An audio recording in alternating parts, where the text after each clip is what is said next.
Esno, Falo, Enerina, Majori, Léna, Rim, bonjour et bienvenue pour ce premier webinaire avec James Quintero, Bâtir un avenir durable. On attend quelques secondes que tout le monde se connecte. Alors aujourd'hui, c'est vraiment un échange. Alors, je vous invite à me confirmer que vous nous entendez bien déjà, que le son est clair. Vous avez un petit chat en bas à droite. N'hésitez pas à l'utiliser, vous assurer que ça fonctionne. Merci beaucoup Léna, merci Alexis. Bonjour Anne-Fleur. Est-ce que Falo, Erinirina, Lhuillier, bonjour. Mallory, bonjour. Est-ce que le son est bon pour vous? N'hésitez pas à utiliser le petit chat. Vous en aurez besoin pour ces 45 minutes qui nous attendent d'échange avec James. Bonjour Caroline, bienvenue. Eh bien, écoutez, ça semble fonctionner. Vous êtes déjà beaucoup connectés. Donc merci de votre présence. On va démarrer. Merci de votre présence ce matin à 9 heures. C'est une première cet horaire. C'est une première ce cycle de conférences qu'on lance, qu'on a appelé Échange leader pour la planète cette année. Alors, Leader pour la planète, c'est quoi? C'est une initiative qu'on a lancée il y a un peu plus d'un an, en 2023, avec le think tank E5T, qui est spécialisé dans la transition écologique depuis plus de 12 ans, qui réunit des entreprises, des experts, des scientifiques pour réfléchir et faire la transition écologique. Et 100 leaders pour la planète, c'était pour essayer d'accélérer, pour réunir non seulement des experts, mais aussi des entreprises qui vont apprendre et partager, transmettre leur expérience, leurs bonnes pratiques. Et après un an de travail, on est heureux de pouvoir partager davantage un peu plus à tous ceux qui le souhaitent, qui souhaitent en apprendre plus sur ces sujets. Et je suis heureux aujourd'hui de mettre en lumière, ou plutôt de bénéficier de la vision et de l'expertise de James Quintero, qui fait partie de ce groupe 100 leaders pour la planète. Alors, c'est le nom qu'on a donné, leader pour la planète. Puis après, à vous de décider si James est ou pas un leader pour la planète. En tout cas, James, à travers son poste et ses missions, s'est engagé dans ce sujet de transition écologique et dans la rendre vraiment possible. James, tu vas nous en parler. Et pour commencer, justement, pour lancer cette discussion qu'on veut la plus interactive possible. Alors, vous pouvez poser vos questions dans le chat.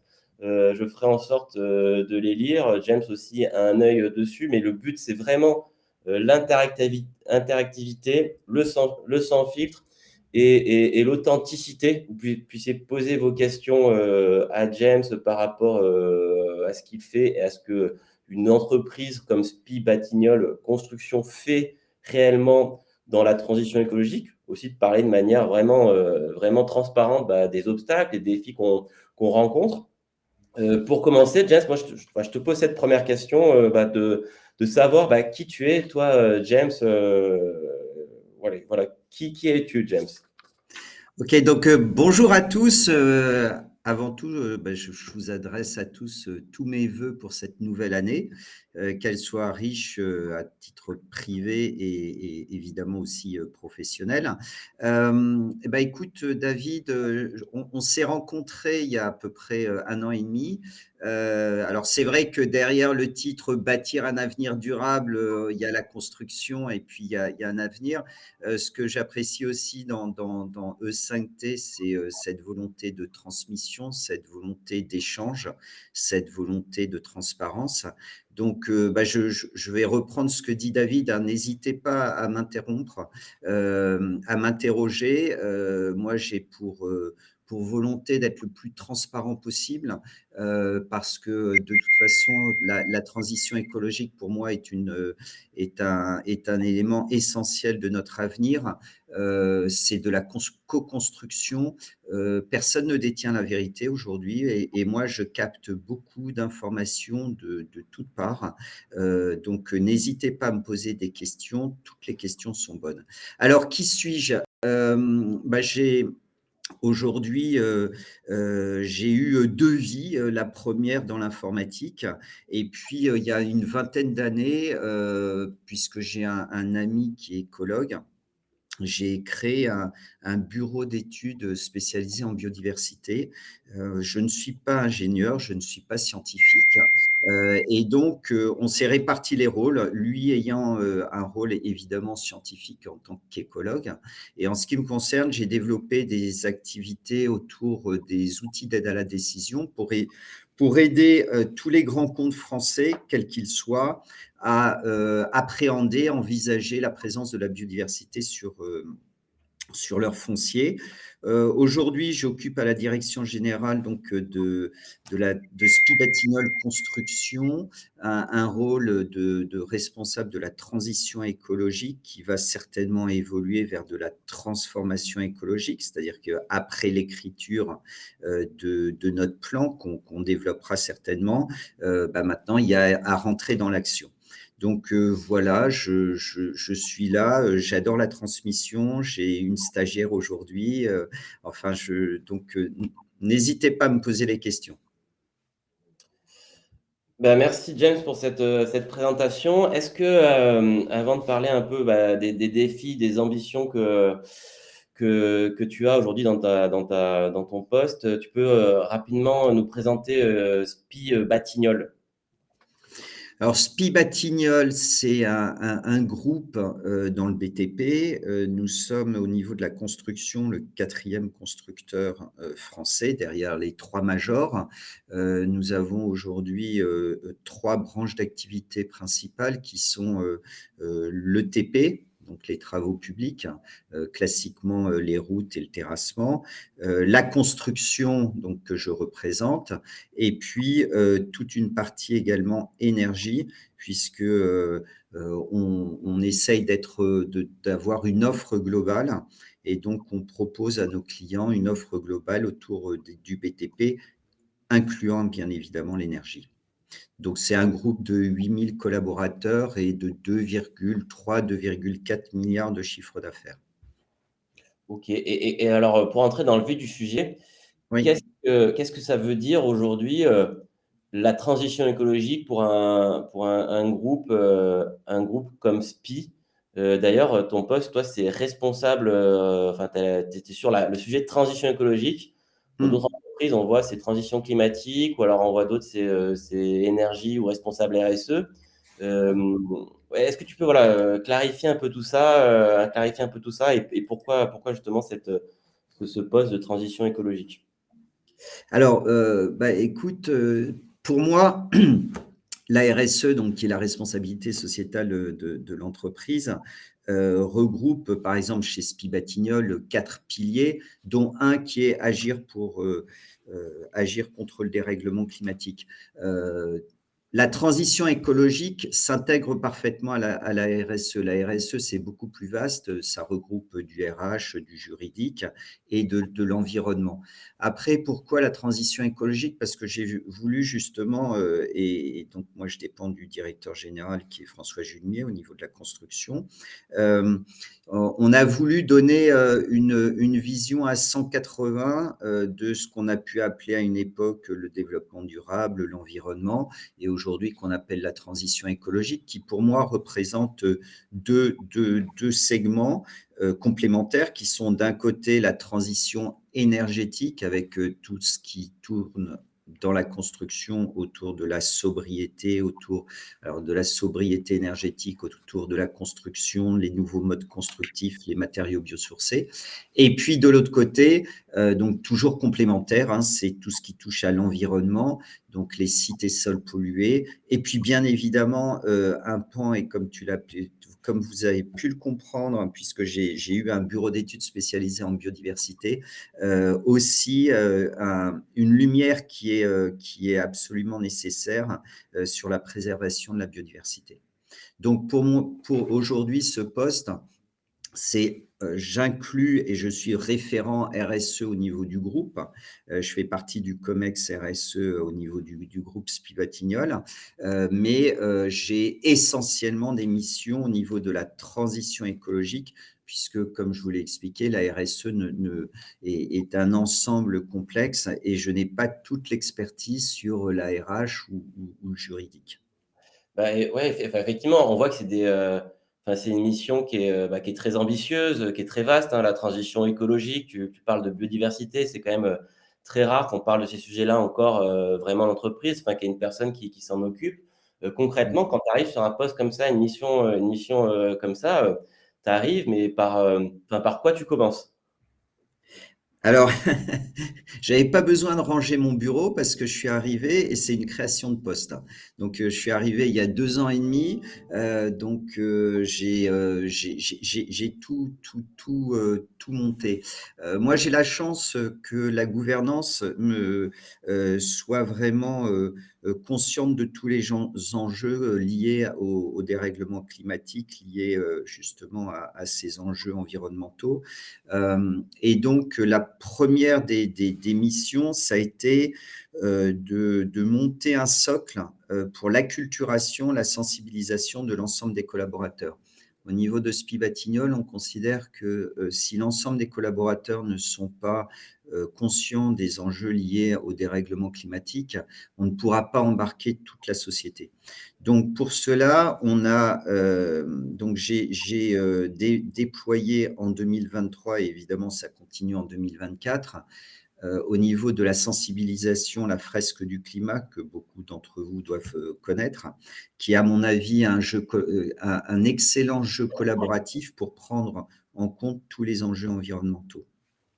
Et puis, j'ai aussi développé et écrit en collaboration avec la direction de l'ingénierie un mémento de la transition écologique pour affirmer 2 choses. D'une part, que notre politique que nous allons déployer est basée sur des éléments scientifiques, donc sur le GIEC et sur l'IPBES.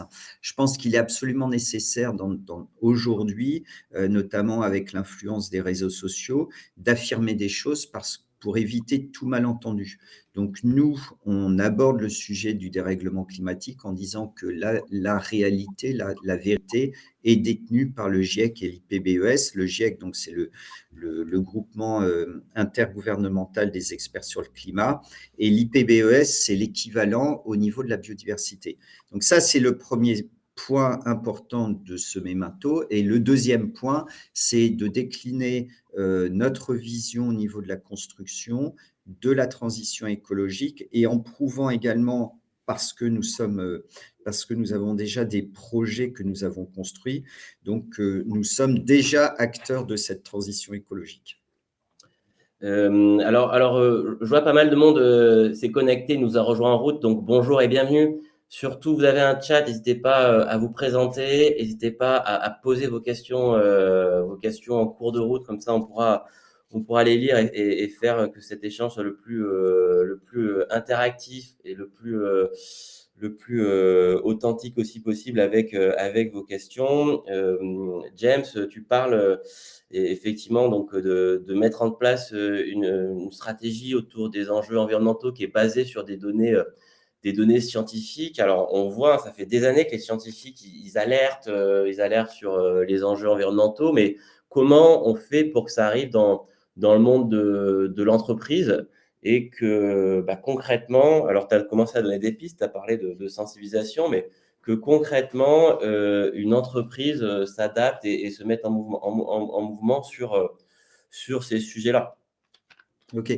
Une précision, j'ai parlé du mémento de la transition écologique. Je pourrais t'adresser d'ailleurs, le lien, enfin un PDF pour que, l'ensemble des participants puissent avoir accès à ce mémento qui est bien évidemment ouvert, et qui sera évolutif puisque en permanence, hein, la transition écologique évolue et donc ce mémento est voué à être évolutif. Alors, comment on fait? En 2022, on avait besoin, parce que pour qu'un plan de décarbonation soit efficace, pertinent, il est nécessaire d'avoir une photographie de nos émissions de gaz à effet de serre. Donc on a réalisé le premier bilan carbone de Spibatignoles, en 2022, donc sur les activités, sur les émissions de gaz à effet de serre 2021, avec, là encore, 2 objectifs. Le premier objectif, c'est, d'être le plus, large possible. Donc l'ensemble des filiales, a été pris en compte, donc du TP à la construction en passant par l'énergie, et avec également une deuxième volonté, c'est, de travailler sur les 3 scopes, donc le scope 1, 2, 3, pour avoir la vision la plus précise possible. Alors quand je dis la plus précise possible, c'était une gageure, d'une part parce que, comme toute première, il faut aller chercher les éléments qui sont pas faciles à trouver, tous les éléments qui sont constitutifs d'un bilan carbone. Et c'est vrai que entre ce premier exercice et puis, celui qu'on va réaliser, cette année, ben, on voit des axes d'amélioration qui sont absolument nécessaires. Donc à partir du moment où on a eu cette photographie, on a décidé, d'avoir un plan de décarbonation qu'on a appelé Accélère, et qui est basé sur 3 axes de travail. C'est d'un côté la préservation des ressources, que ça soit dans les TP ou dans la construction, on utilise beaucoup de ressources parce qu'on a besoin de beaucoup d'énergie, donc que ça soit des ressources fossiles, pour faire le béton, pour faire le bitume, ou que ça soit, des ressources, fossiles également pour l'énergie. De ce premier axe de travail, on en a décliné un deuxième axe qui est, la décarbonation de ces ressources. Donc comment nous, on va, pouvoir, décarboner, donc limiter, notre impact sur les ressources fossiles et puis également arriver à décarboner l'énergie nécessaire, à la construction. Et puis le troisième axe, c'est de dire, bah, comment on décarbone, toute notre mobilité puisque, le bilan carbone a démontré que 10 de nos émissions de gaz à effet de serre étaient dues, entre autres, au transport. Alors, juste une parenthèse, notre bilan carbone, donc, qui est de 852 000 tonnes équivalent carbone, est réparti, grosso modo, comme beaucoup de sociétés, les 3/4 sur le scope 3, donc c'est 74% dans les achats, et dans la construction, c'est même 80% concernant le béton. Et puis, si on ajoute, le transport et l'énergie, on en arrive à plus de 90%. Donc, je dirais que c'était vraiment ces 3, ces 3 éléments qui sont constitutifs de ce plan. Et puis, ces axes de travail, on a créé des comités. Donc au sein de Spibatignoles, on a créé 8 comités qui couvrent l'ensemble du spectre de la décarbonation, donc qui va de l'économie circulaire à la base vie, en passant par les engins de chantier, en passant par, les matériaux biosourcés, évidemment, toujours la biodiversité, qui est mon dada, avec cette volonté, là encore, de regrouper l'ensemble des compétences, des expertises de l'ensemble des filiales au sein de ce comité pour faire un REX, pour en décliner, pour analyser ces REX, pour en décliner une politique à l'échelle du groupe. Et donc en 2024, c'est l'action. OK, donc 2023, état des lieux, photographie, le plan accélère avec, 3 grands axes, donc tu as dit, préserver, décarboner et puis un 3e qui est le focus sur la mobilité. Alors tu as expliqué et il y a sûrement ici qui travaillent, qui s'intéressent, à la décarbonation, hein, tu l'as dit, ça concerne, le scope 3, c'est, 3/4 trois quarts de vos émissions. Alors, le scope 3, pour les personnes qui ne sont pas forcément familières, mais c'est toutes les émissions indirectes de vos partenaires. C'est ça, James? Tout à fait, de nos fournisseurs, partenaires. Comme vous le savez, pour construire en France, on utilise beaucoup de béton. Donc, ce sont tous les cimentiers. Donc, on travaille avec les principaux, hein, qui soient Vical, Lafarge et autres. Et donc, effectivement, pour avoir du béton, enfin, très énergivore. Et donc, ça nécessite beaucoup d'énergie pour faire du béton. Ce qui fait qu'on réfléchit sur le béton bas carbone qui est, là encore, tu me posais quels étaient par exemple les freins. Aujourd'hui, le béton bas carbone, c'est pas normé, c'est pas reconnu scientifiquement, ça pose beaucoup de questionnements. C'est un énorme challenge pour nous. On travaille avec les cimentiers, mais aujourd'hui, on ne peut pas dire qu'on ait trouvé la formule magique du béton bas carbone. Donc, on y travaille tous les jours. On a des résultats formidables sur les chantiers. On a aussi des limites, notamment dans les phasages des travaux, des fondations, du gros œuvre. On a aussi, par exemple, actuellement, comme il fait très froid sur l'ensemble de la France, on a des problèmes de prise au niveau du béton bas carbone. Donc voilà, c'est vraiment, quand je parlais de co-construction, c'est vraiment tout ça qui aujourd'hui est absolument nécessaire. C'est de travailler avec les fournisseurs, c'est de travailler avec les clients, et puis c'est de travailler évidemment en interne avec la direction technique, la direction de l'ingénierie, pour améliorer tout ça. Oui, alors on voit, ça me fait penser parce que dans 100 leaders pour la planète, il y a plein d'autres personnes qui sont comme toi et souvent dans des positions qu'on appelle d'influence, c'est-à-dire que vous n'êtes pas en hiérarchie directe sur les personnes en disant tu vas faire ça, voici ce que les scientifiques du GIEC ont dit, donc maintenant il faut que tu fasses ça. Et voilà, donc c'est la question qui allait venir et que Jean-Sébastien Cadix parle de comment parvenez-vous à embarquer. Donc, il parle des fournisseurs en particulier, spécifiquement, mais j'allais te poser la question de manière générale. Nous, on voit les personnes qui arrivent parfois dans le programme leader ou des formations, ils sont facilement tombés dans l'injonction. Souvent, c'est des nouveaux postes, ils n'ont pas toujours l'expérience humaine aussi de conduite du changement. Donc, en interne, ils ont essayé de faire des groupes, mais les gens se sont braqués en disant moi, je dois faire du commerce, j'ai d'autres choses à faire que ça. Pareil en externe. Donc, comment on fait, on fait pour trouver l'équilibre et créer cette énergie qui met une organisation, plus qu'une organisation, un écosystème vers l'avant, James? Alors, je vais répondre à ta question à la fois en interne et puis par rapport à la question de Jean-Sébastien avec les relations avec les fournisseurs. Alors, je pense qu'aujourd'hui, à part quelques sceptiques, aujourd'hui, j'ai quand même la chance d'avoir quasiment la totalité des collaborateurs de SPI Batignolles qui sont bien conscients qu'il faut changer les choses et que même si effectivement il y a toujours de la réticence, hein, parce que personne n'aime le changement et que quand j'arrive, on peut se dire quelle est sa pertinence, sa crédibilité par rapport à son expertise dans le BTP. C'est aussi la raison pour laquelle je travaille beaucoup avec la direction de technique et de l'ingénierie pour justement avoir cette crédibilité et que mon propos est basé aussi sur des éléments techniques.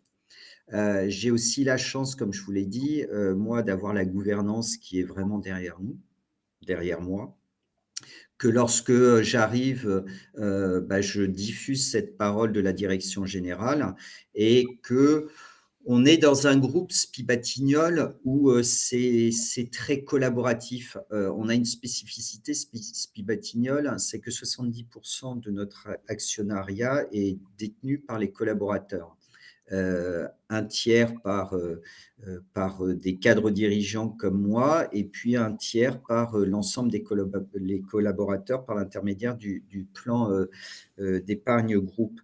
Donc, Je dirais que quand j'arrive dans une réunion, d'abord, c'est pas, descendant, donc jamais je serai, dogmatique, stigmatisant. Donc ça, c'est vraiment, une posture que je m'impose. Je suis beaucoup sur le terrain, la vérité chez Spibatignoles, elle vient du terrain et donc j'écoute beaucoup. Heu, Après, c'est un travail de longue haleine. Moi, j'aime à dire que la transition, c'est de passer d'un point A à un point B et par étapes. Donc moi, j'essaye d'avancer par petites étapes, et avec les collaborateurs, bah, c'est comme ça que je travaille. J'interviens dans l'ensemble des séminaires, dans l'ensemble des points infos, que l'on a au niveau de la construction, et j'essaye d'avancer point à point, d'avoir évidemment des relais, que ça soit au niveau du service achat, du service prévention, du service technique, d'avoir des relais, des amplificateurs qui permettent, justement que mon action soit pas, individuelle et unique, mais soit vraiment répandue. Donc ça, c'est en interne avec aussi, un très fort, une très forte attente, des collaborateurs. Comme tout le monde le sait aujourd'hui, c'est compliqué, soit de garder des collaborateurs, soit d'en recruter. La transition écologique est un des éléments essentiels pour justement retenir les collaborateurs et ou, en recruter. Donc il y a une très, très forte attente. Cette très forte attente, je l'ai rencontrée aussi lorsque on a déployé la fresque du climat. Comme vous le savez, la fresque du climat, on peut former en interne des ambassadeurs, des animateurs. Et là, j'ai rencontré une très forte demande. Donc, ce qui fait que ma mission est aussi portée par les collaborateurs. Néanmoins, il y a toujours des personnes qui vont expliquer qu'ils n'ont pas le temps, qu'avant c'était mieux et ainsi de suite.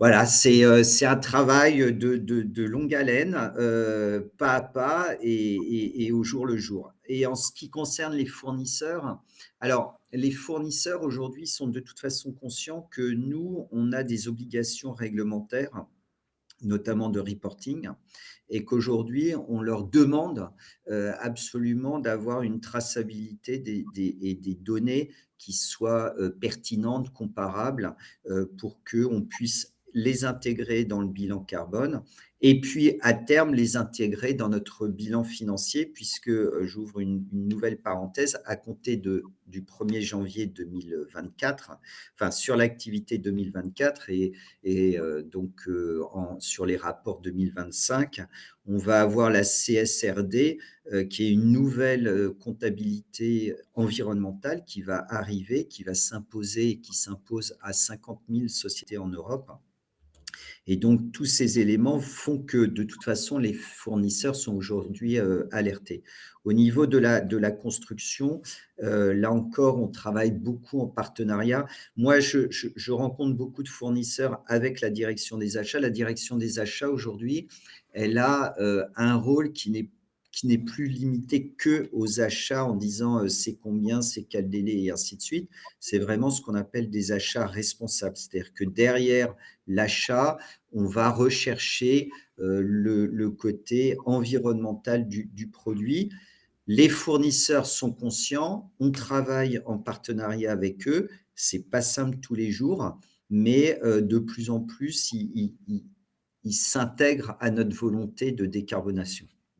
Alors on va parler là des enjeux un peu chiffrés, un peu concrets. Avant ça, il y a le sujet, enfin il y a un sujet que tu as évoqué en filigrane. Tu parlais de la fresque par exemple et qui est un moment de prise de conscience des collaborateurs, des personnes. Et alors ça a un effet bénéfique de prise de conscience. Et on le voit parfois, nous, des personnes qui arrivent, que bah, quand les personnes ont fait la fresque ou la prise de conscience, bah, si derrière, en fait, il se passe rien, s'il n'y a pas de fil conducteur et j'ose parler de récit, parce que c'est le sujet aujourd'hui qui est mis, tu parles d'un point A pour aller à un point B, qui est mis en place derrière par la direction, par l'entreprise, ça peut générer au contraire de la frustration. Et tu parlais de difficultés à retenir les personnes, donc finalement des gens qui se disent mais moi, ça va pas. On me montre tout ce qui se passe dans le monde et ma boîte, ça continue. Enfin, je vois pas le bout du tunnel. Comment tu gères, tu gères tout ça? Nous, je sais que par rapport à ça, on fait des fresques. On a aussi du coup mis en place un escape game un peu plus tourné vers le faire pour changer aussi cet atelier qui est connu. Mais comment tu fais pour mitiger tout ça et puis apporter justement cette énergie, ce souffle sur le embarqué pour terminer cette question. Alors, à l'issue de la fresque du climat, il y a évidemment de l'anxiété. Très clairement, c'est vrai que c'est un des sujets et sur lequel moi j'ai travaillé pour éviter que, les gens se disent, «Bon, de toute façon, il y a plus rien à faire, ça sert à rien, que je sois chez Spiebatignol ou chez moi, je vais pas, quoi qu'on fasse, on va dans le mur». Donc j'ai travaillé, sur du, pratico-pratique. Comme je vous l'ai dit, chez Spiebatignol, on considère que la vérité, elle émane du chantier. Et donc, à l'issue de la fresque du climat, entre autres, mais également aujourd'hui, on communique beaucoup, au niveau des comités dont j'ai parlé, des comités groupes, sur les actions que l'on met en place.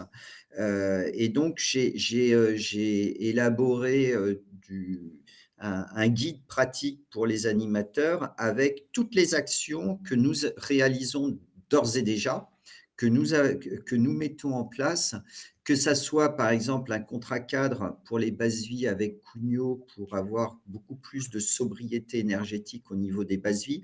Donc les bases vie, c'est sur les chantiers, les bureaux qui sont évidemment uniquement là pour la durée du chantier, donc en général, sont des Algeco. Avant, c'était des passoires thermiques. Aujourd'hui, par l'intermédiaire de Cugnot, on a signé un accord de sobriété avec une classification A+. On a également, toujours sur les chantiers, des électrovannes qui permettent de couper l'eau réellement, parce que c'était là encore un gâchis de ressources d'eau. On a également installé des horloges électriques. Là encore, tu parlais de réticence. On nous a dit: «Ah non, c'est pas possible parce qu'il y a des serveurs informatiques sur les chantiers». En fait, on s'est aperçu que tous nos serveurs sont déportés, donc il y a très peu de chantiers qui aient des serveurs. Enfin voilà, donc c'est vraiment de se dire: on vous apporte les éléments et moi je suis là pour apporter, mais toujours en relation avec les achats, avec la prévention. On est là pour vous apporter du pratico-pratique. Super. Alors j'aimerais bien que les questions qui arrivent là pour le dernier quart d'heure, ça vienne de vous, pour vous laisser un petit peu le temps de préparer vos questions là que je vais prendre au fur et à mesure qu'elles arrivent. Donc, vous avez votre petite chat là pour ceux qui sont connectés encore en cours. J'en vois certains pour poser vos questions. James, je te disais concernant les ambitions concrètes pour aller dessus, tu as évoqué un bilan carbone qui est estimé, alors qu'il a précisé de 850 000 tonnes équivalent carbone, presque 1 million. Alors, je sais qu'il est connecté. J'ai vu Mehdi Guellil qui a lancé qui lance l'initiative, qui travaille dans la décarbonation et qui a lancé l'initiative l'ambition, le chiffre 100 millions de tonnes équivalent à réduire, de permettre d'atteindre une réduction de 100 millions. C'est un énorme objectif. SPI Construction, c'est déjà presque 1 million, mais c'est 852 000. Comment on met en place des ambitions et des objectifs et c'est quoi à peu près les objectifs qu'on peut se fixer sur un bilan carbone? Et en plus, on a parlé de carbone, mais on n'a pas parlé de biodiversité. Peut-être que d'autres personnes en parleront, mais je te laisse répondre, James, à cette question. Alors,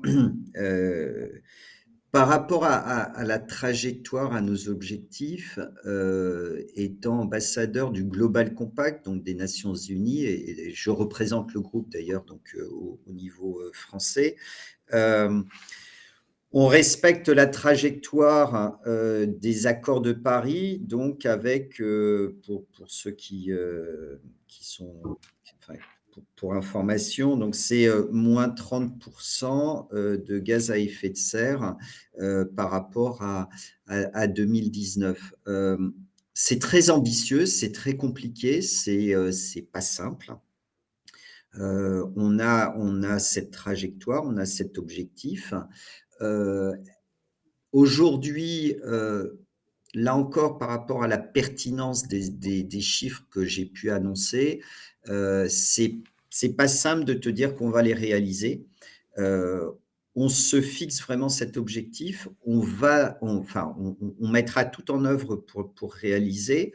Comme vous vous en êtes aperçu, les 3/4 de nos objectifs sont dus justement aux achats. Donc, c'est pas que nous, hein, c'est un travail global avec nos fournisseurs. Au niveau de la construction, on a une réglementation qui s'appelle la RE 2020, donc la réglementation environnementale 2020 sur les bâtiments neufs qui nous impose déjà une forte diminution des émissions de gaz à effet de serre, soit par l'intermédiaire du mode constructif, soit par les matériaux que l'on utilise.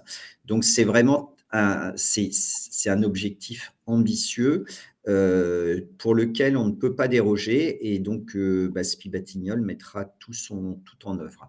Concernant la biodiversité, très concrètement, il y a 14 mois, enfin il y a 18 mois, la biodiversité, on n'en entendait quasiment pas parler dans la construction.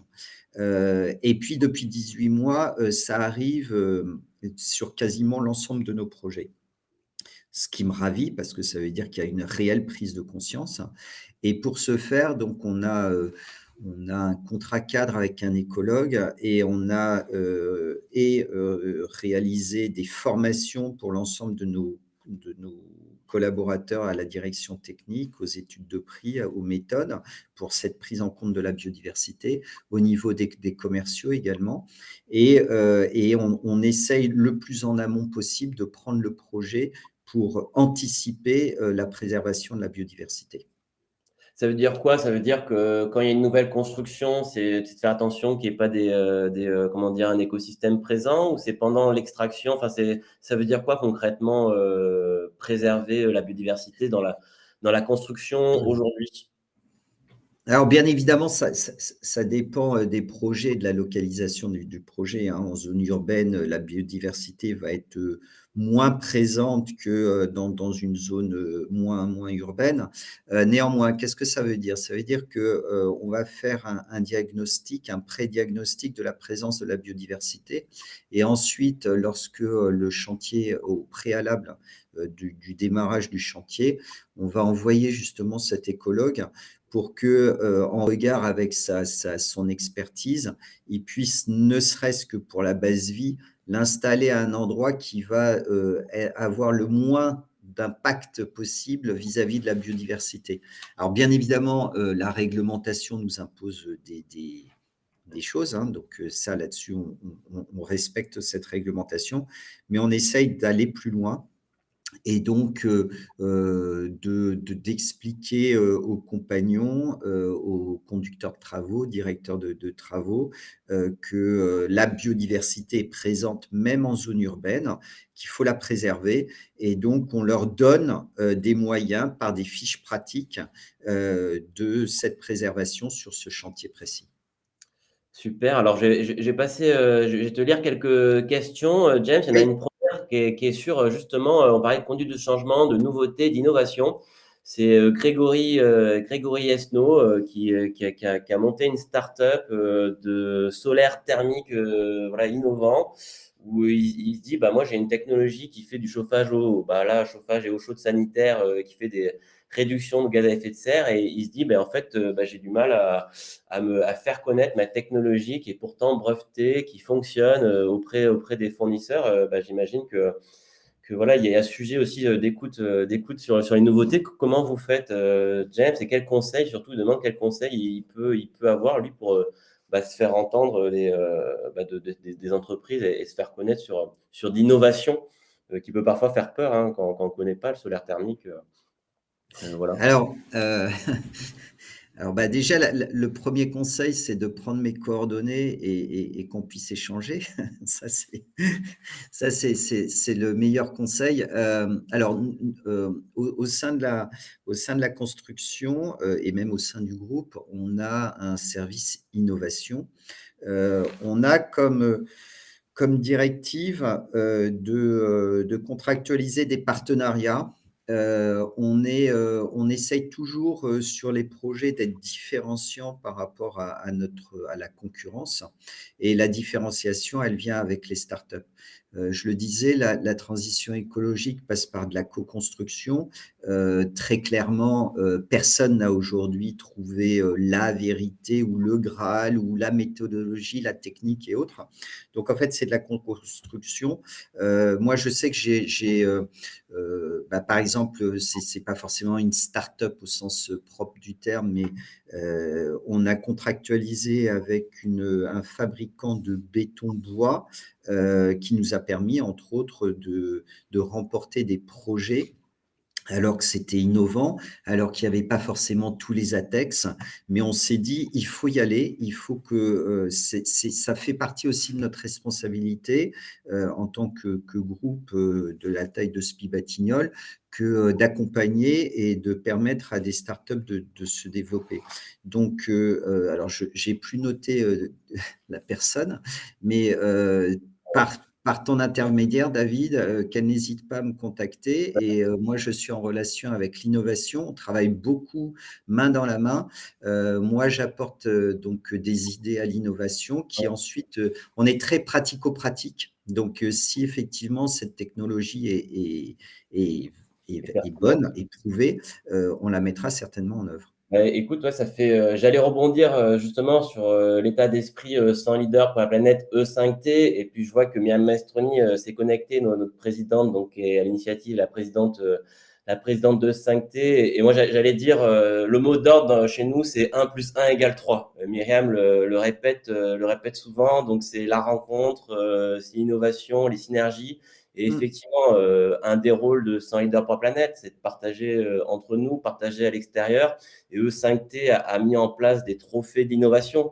Donc clairement, Grégory Esnault, une technologie comme celle-ci, il faut qu'elle soit déposée pour les trophées d'innovation de l'Université de La Rochelle, sur le site web E5T, mais tout le monde qui a des innovations, qu'elles soient technologiques ou d'usage, même Mehdi Guellil, là, le projet 100 millions de tonnes d'économie, c'est un sujet d'usage. Et Dieu sait que chez E5T, le côté humain, leadership, conduite du changement, c'est extrêmement important. Donc, c'est des choses sur lesquelles il y a une intention. Donc, j'appuie naturellement le message de Myriam. Donc, n'hésitez pas, bien sûr, dans le chat. Alors, je vous dirai tout à l'heure de laisser un petit message ceux qui veulent recevoir le book Biodiversité, livre blanc de James. On vous le fera suivre. Je vais suivre un peu les questions suivantes qui sont axées. Alors, Mehdi les pose. Comment, une fois qu'on a mis en place un plan d'action, comment on suit ces actions et Linda, pareil, qui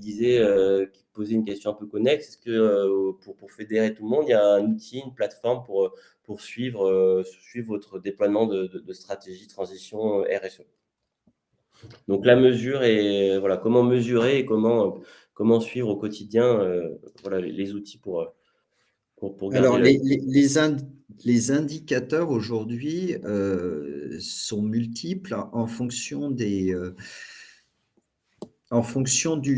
prisme que l'on prend, du spectre. On n'a pas forcément, des indicateurs, toujours bien normés. L'indicateur que nous, on va suivre et qui est suivi, pour un groupe comme Spi Batignolles, l'indicateur principal, ça va être effectivement la baisse des émissions de gaz à effet de serre par l'intermédiaire du bilan carbone, qui est là une, un outil, bien normé, qui effectivement prend en compte essentiellement les émissions de gaz à effet de serre. Donc on sait très bien qu'une structure comme Spi Batignolles, n'a pas que ça comme type d'émission. Mais en tout cas, c'est un indicateur.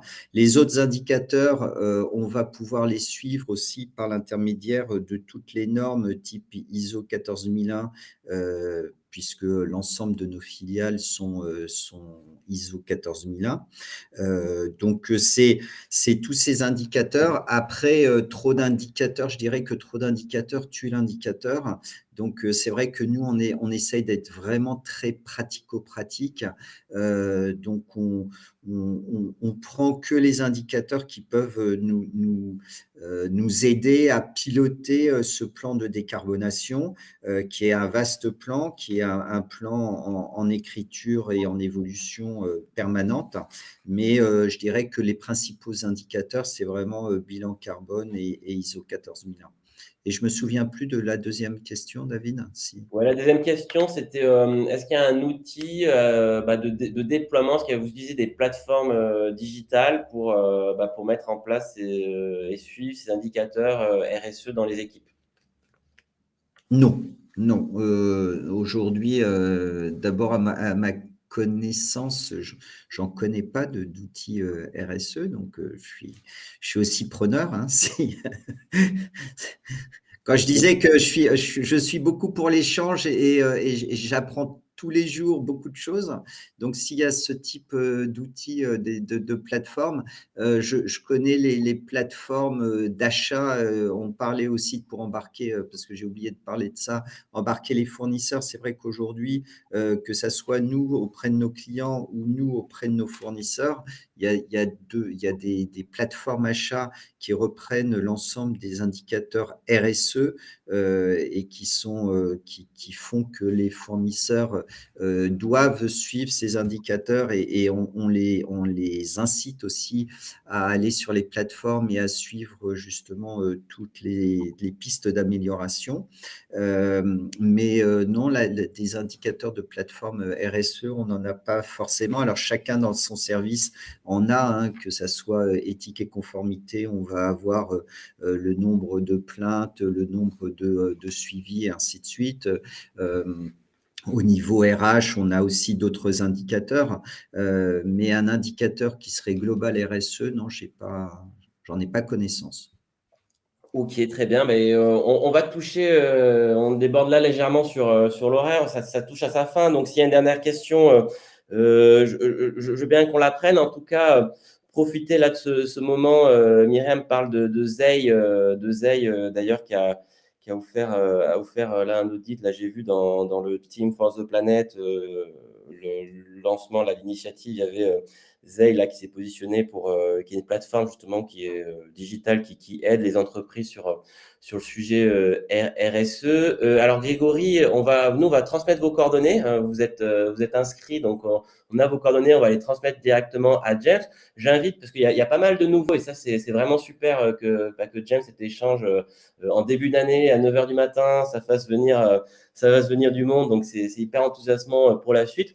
Dites-nous si vous êtes intéressé pour qu'on vous envoie des informations à la fois sur E5T en chat et le livre Biodiversité qui a été écrit par SPI. On vous l'enverra. Vous pouvez nous laisser un message sur le chat. Nous, on a l'historique du chat après et on le regarde pour recontacter les personnes. Et effectivement, Myriam précise que Zeil est compatible CSRD. L'aspect réglementaire aujourd'hui, c'est ce qui met aussi ce qui rend nécessaire sans doute le fait d'avoir des plateformes pour pouvoir enquester sur ça. Donc, Jean-Sébastien Cadix, on vous enverra ce livre, James, que tu as écrit, donc l'année passée, Memento de la transition écologique. Donc, on l'enverra en PDF, on enverra un PDF à tous ceux qui nous le demandent. On a vos adresses email et si on a votre autorisation, on l'utilise avec grand plaisir pour vous écrire. James, est-ce que tu as un mot de la fin? Est-ce que ça va? C'était pas trop compliqué les questions qu'on va Non, vous poser? non, moi j'aime le partage, donc évidemment avec beaucoup de modestie, je partagerai le memento. Merci en tout cas David, c'était un travail intéressant ce matin d'échanger comme ça, de voir qu'il y a beaucoup de personnes intéressées, donc ça j'en suis ravi. Bonjour et tous mes voeux Myriam, hein, que j'apprécie beaucoup.